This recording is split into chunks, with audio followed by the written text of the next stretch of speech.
Let me describe a scene that happens millions of times every single day. Someone wakes up in the morning, they feel decent, life is moving forward, progress is being made, then they pick up their phone, and within 5 minutes, they've seen someone from their past running a successful company, a former colleague buying their dream home, an acquaintance who seems to be vacationing every other week, a peer whose business seems to be thriving in ways theirs isn't. And just like that, the morning is ruined. Not because anything changed in their life. Everything in their life is exactly the same as it was 5 minutes ago. But their feeling about their life has been completely transformed by the act of comparison. This, my friends, is one of the great quiet disasters of our time.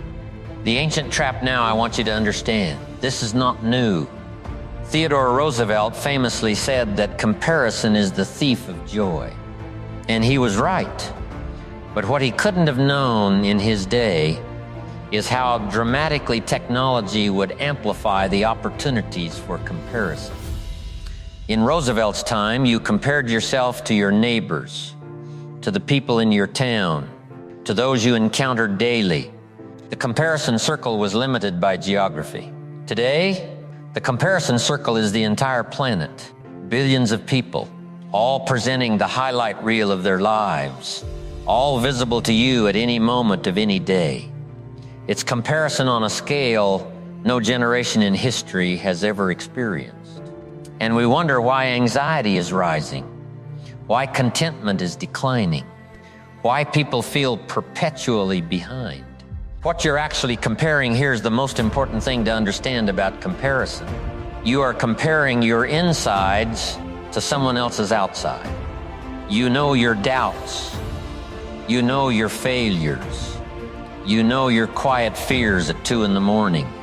You know the deals that fell through, the relationships that struggled, the days you couldn't get out of bed, but you only see the surface of other people's lives. The polished photograph, the announcement post, the highlight, the carefully curated public version of their existence. You're making a direct comparison between the messy, full truth of your life and the carefully selected best moments of someone else's. That's not a fair comparison. It never was, and it never will be. The cost of comparison here is what comparison costs you. And I want you to take this seriously. First, it costs you your focus. The moment your attention shifts from your path to someone else's, you've taken your eyes off the road. You can't steer well when you're not watching where you're going. Second, it costs you your gratitude. Comparison is antithetical to gratitude. You cannot simultaneously appreciate what you have and resent what someone else has. One of them always wins. And in the habitual comparer, it's rarely gratitude. Third, it costs you your originality. Your path is yours. Your gifts are yours. Your particular combination of experience, insight, and capability is unlike anyone else's on this planet. When you chase someone else's model of success, you're abandoning the one thing you bring that nobody else can. Your own distinct perspective. The world doesn't need another version of someone who's already succeeded. The world needs the authentic version of you, fully developed, fully expressed. Now, I'm not saying don't learn from others. I've spent my life learning from others. Study the successful, analyze what works, model the principles. But there is a critical difference between learning from someone and comparing yourself to someone. Learning from someone says, what can I take from their journey that applies to mine? Comparing yourself to someone says, why don't I have what they have? One is generative, one is corrosive. The only comparison that matters, the only one that actually produces better results, is the comparison between who you were yesterday and who you are today. Am I growing? Am I learning? Am I moving? Am I becoming more of what I'm capable of? That's the scoreboard worth watching. I want to give you a picture I've used for years to illustrate this point. Think about a racetrack.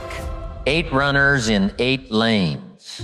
If runner number 3 keeps looking over at runner number 6, 2 things happen. 1, they lose focus on their form. 2, they veer off their lane. Either they slow down or they get disqualified. The runner who wins the race is rarely the one looking sideways. It's the one looking forward, focused entirely on their own execution, their own performance, their own finish line. Life is not an 8-lane track with a single finish line, but the principle holds. Focused on your lane, you run your best race. Looking at someone else's lane, you run their race badly. A practical exercise here is what I want you to do this week. Every time you catch yourself in a comparison, and you'll catch yourself often, because the habit is deeply ingrained, ask 2 questions. 1, what would I need to know about their full story to make this a fair comparison? Because you're never seeing the full story. The failed attempts, the sacrifice, the private struggles. 2, what is one thing I can do today to move forward on my own path?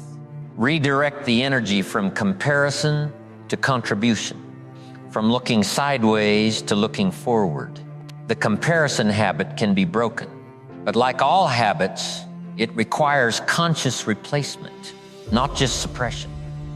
Close, here's my final thought on this. You were not designed to live someone else's life, not their version of success, not their timeline, not their model. You were given a specific set of abilities, a specific set of experiences, a specific vantage point on the world. The highest use of that gift is not to become a lesser version of someone you saw online. It's to become the fullest, most developed, most expressed version of yourself. Focus there, build there, measure there, and leave the comparison to those who don't yet know any better.